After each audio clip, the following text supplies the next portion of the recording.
Welcome back. We are glad that you are still with us. This is WTV News Review, but today we are doing it differently. We want to focus on matters, business matters of national interest. And Calvin Jodisi, the chairman of the African Entrepreneurship and Innovations Summit, is still here with me, shedding light on what the summit is all about. That's what we've been talking in depth in our first part. Now we are moving on to the benefits. What do you stand to gain from this kind of a summit? Why should you attend? Calvin, maybe that's the question that many viewers want to know. Why should they make their way to USIU in November 4th and 5th?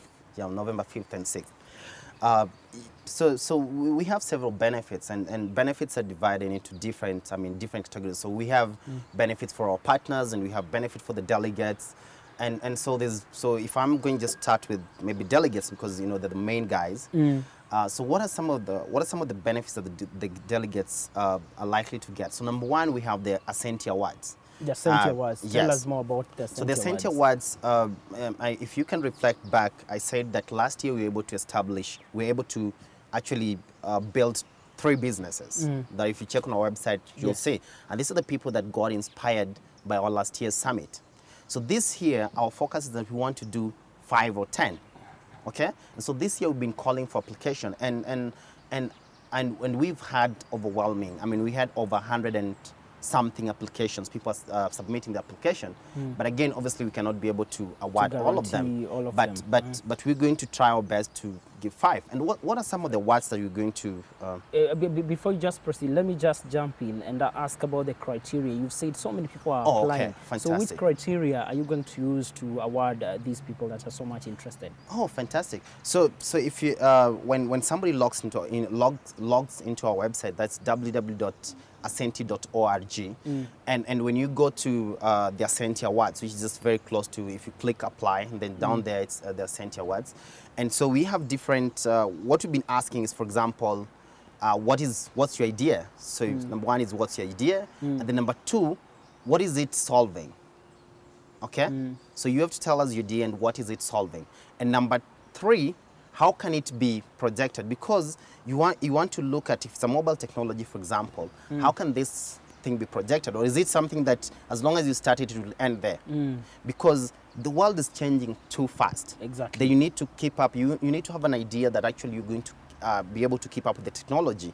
Can it be developed into an app? Can it be developed into different ways that you're going to be able to tap into the market? So basically, that's the criteria that we were using. Still on the criteria, Calvin, so many young people, and I see you are focusing on the youth. At one point, they've been submitting proposals to some of these funding institutions.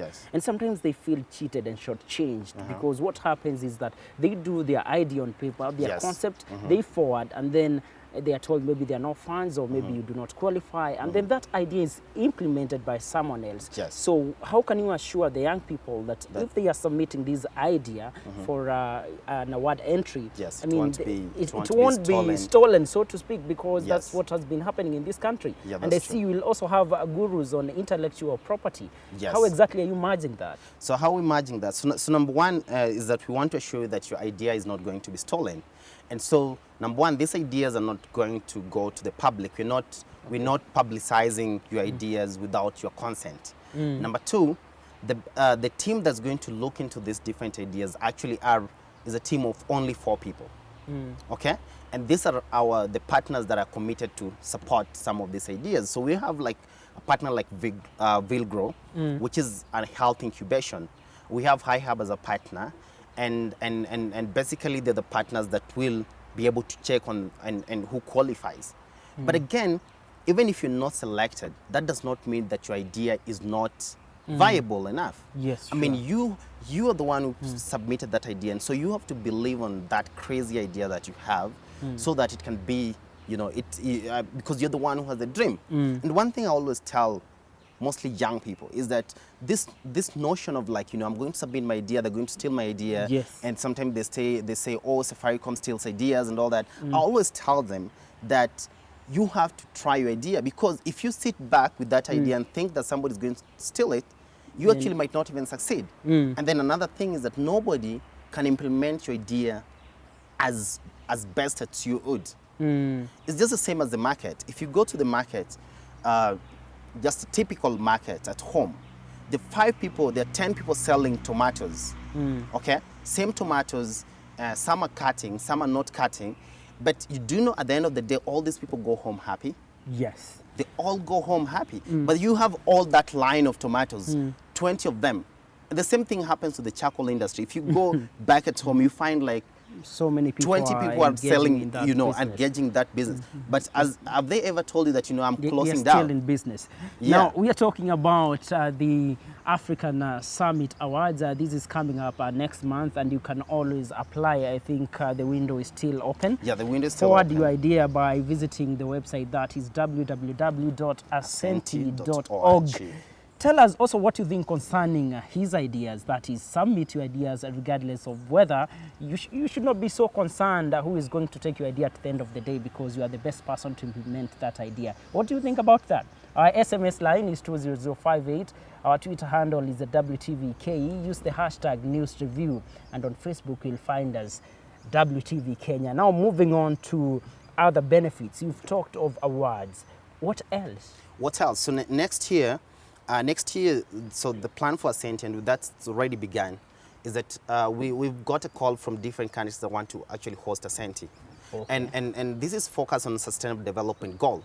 And if you look at the UN General Assembly, they actually focus on innovation as on the sustainable goal, because we want to lose focus on this concept of poverty eradication, whereby I'm going to go to a children's home and give them some unga, and then depart. I'm going to do some cloth, you're going to do cloth mobile, you're going to do a cloth drive and take it to a children's home and, take photos, be happy. It's really, really good cause. And I've done that a lot of time. Yes. Really, really good.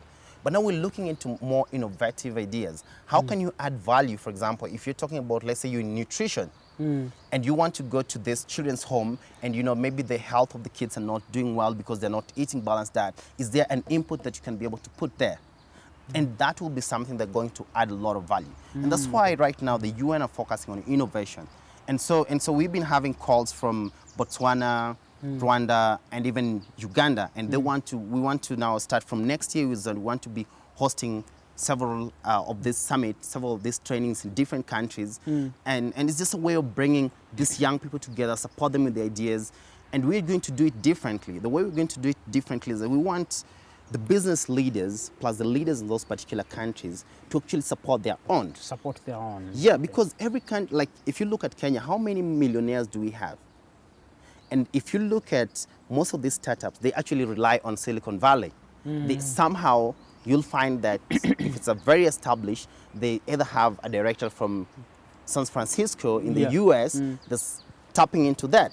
They already have maybe some company in Silicon Valley that's already supporting that. But how many millionaires do we have in Kenya that actually can say, we're going to come up with a fund that's going to support different startups? How many billionaires do you have, for example, in Rwanda or even in Uganda, or even in different parts of African countries that can say, we're going to put a fund, like what Tony Alemelu has done with their programs. So how many are willing to do that? And so that's what we're going to look at. Now, some of the benefits. Exactly. Still on the benefits, I see you have quite an array of professionals that will be there. Yeah. Some speaking on intellectual property, entrepreneurs, economists, young professionals, UN agencies. And you've just mentioned of a very key point whereby most of the businesses in Kenya, they receive funding even from abroad. That's true. I see you have these international organizations. What is their role? And if I come to present my business idea, how possible is it for me to have those international bodies joining me or supporting me in my business? Yes, so generally, when you're going to come to this summit, anybody that's coming to this summit is supposed to, number one, be very open-minded, come ready to network and meet different people, because nobody's going to come to you to tell you that you have this cool idea. You're the one who has to share your idea with them. Okay, for us, we just provide a platform. So you're going to network, and we're going to have, one of our sessions is going to be pitching session. Okay. And the way our programs are organized is that we're going to have quite a number of panel discussion.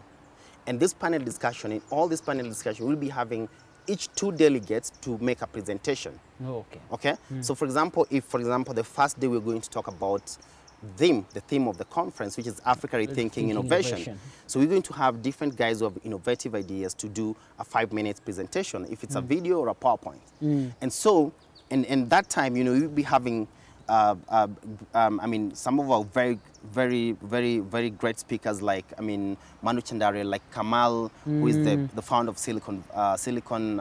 Craft Silicon, which is one of the largest software development companies in Kenya. And so you'll be in presence of such kind of people to listen to your presentation, listen to your idea. And so you might not know what they're going to decide, because these people, they have access to, you know, all this capital and all this connection. So that's one of the benefits. And then even some of the presentations from the UN bodies, and these are people that we want to create collaboration with, because this thing is not just ending this year. This thing is going to grow. And so we want to create kind of a collaboration with them. As we end this conversation, I must ask you something which is a bit different from what you are talking about, but related as well to some extent.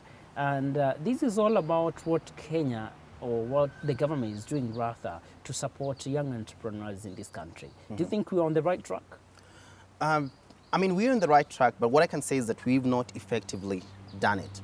You know, because number one thing I know is that, you know, I mean, if you look at the developed countries, you can never depend on government to do business. I mean, government work is never to do business. And if you look at the businesses, most of the kind of the corporations the government run, most of the time they've failed, because the key thing of government mainly is not to do business. Why? It's because there's a lot of, you know, government will have a lot of corruption and all that, and people will always go free, you know, nobody's taken accountable and all those kind of stuff. So the people who are doing, obviously, the right business are the private sectors, because, I mean, you can't let your business go down. Okay, so anyway, the government have tried their best to do, I mean, for the different funds they've been having, I mean, the Youth Enterprise Funds, the Wezo Fund, the Women Fund, and right now they're talking of merging all these funds together, which is very brilliant idea. But number two is that they've not been able to identify the needs of these people. You know, you can have the money, but if these people really don't know, why should they get that money? What are they going to invest into? You know, and then how much? If you're going to come 10 of us and you're going to give us 50,000, which might not even start, it might maybe just start maybe a soda joint or something, and we just have maybe a fridge and put some sodas there, and then guys can come.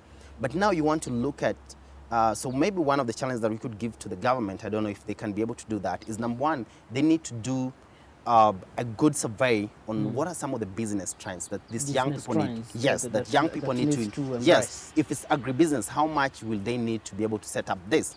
And so, when by the time you're coming for the funds, you'd already understand that, okay, these are the place that we're looking at, and then bring other partners on board that actually can mentor these people in these particular businesses.